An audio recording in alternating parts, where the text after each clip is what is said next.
Jessica Iskandar jadi korban penipuan dalam kerjasama bisnis penyewaan mobil, rugi 9,857 miliar rupiah. Jessica Iskandar mengalami dugaan tindak pidana penipuan terkait bisnis penyewaan mobil di Bali.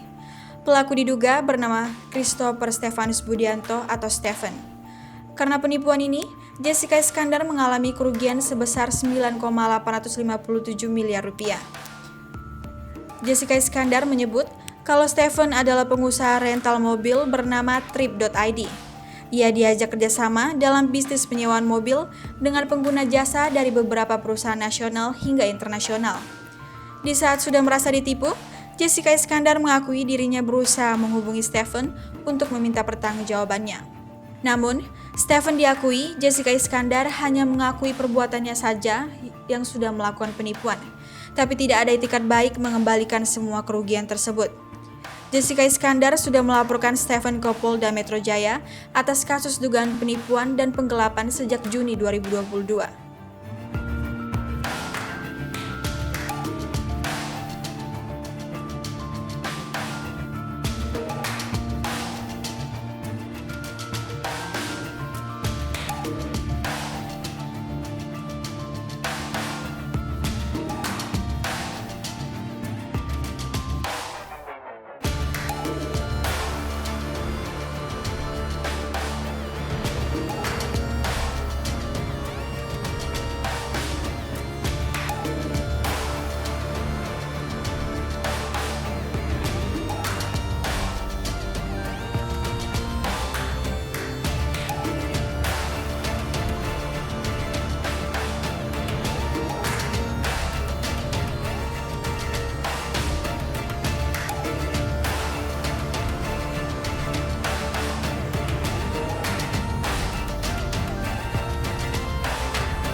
Hai pemirsa Sri Popo TV, jangan lupa komen, like, dan subscribe, serta tonton terus berita-berita terupdate lainnya ya.